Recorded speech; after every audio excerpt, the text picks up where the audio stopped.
सम और विषम परिस्थितियों में देश के लिए। तो ये सीधी तस्वीरें आपको लखनऊ से दिखा रहे हैं, क्या कुछ कह रहे हैं मुख्यमंत्री योगी आदित्यनाथ, सुनवाते हैं। के साथ कार्य करने का उनका जज्बा न केवल वर्तमान बल्कि भावी पीढ़ी को भी एक नई दिशा देती है।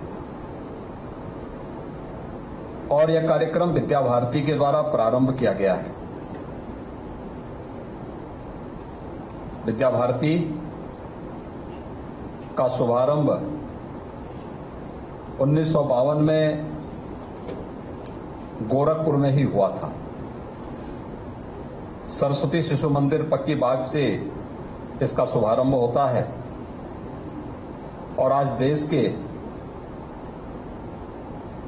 अंदर ही नहीं बल्कि दुनिया के तमाम देशों में हजारों की संख्या में राष्ट्रीयता से ओतप्रोत संस्कारवान शिक्षा का केंद्र बिंदु बनकर के विद्या भारती और उससे जुड़ी हुई संस्थाएं देश के अंदर वर्तमान पीढ़ी को खड़ा करने का कार्य कर रही है। स्वाभाविक रूप से अमृत महोत्सव वर्ष में विद्या भारती इस अभियान के साथ जुड़ी हुई है कि हम आजादी के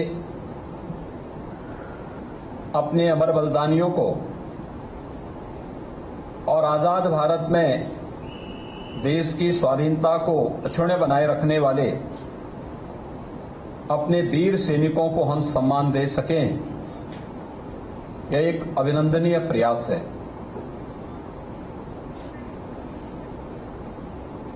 यह प्रत्येक नागरिक के मन में देश की आजादी के प्रति एक नया जज्बा भी पैदा करता है। भाइयों बहनों, ये हम सबका सौभाग्य है कि देश की आजादी के अमृत महोत्सव वर्ष के हम साक्षी बन रहे हैं। ये देश जब 15 अगस्त 2022 को अपनी आजादी के 75 वर्ष पूरा कर चुका होगा,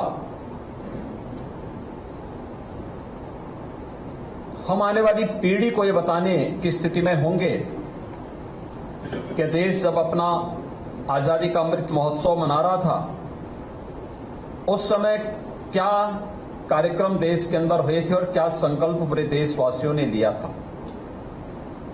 हम आभारी हैं प्रधानमंत्री मोदी जी के, जिन्होंने अमृत महोत्सव वर्ष को अमृत काल के रूप में पूरे देश को जोड़ने के एक नए संकल्प के साथ इसे आगे बढ़ाने का कार्य किया है।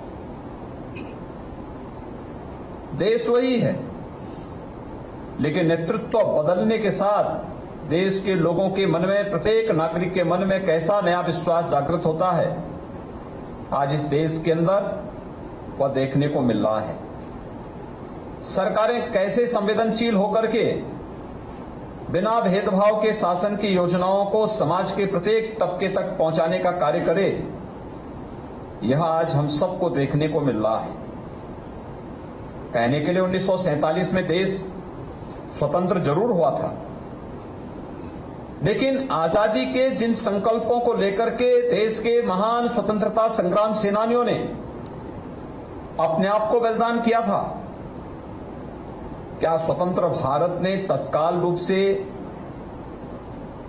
आजादी के उन अमर बलिदानियों की भावनाओं के अनुरूप भारत को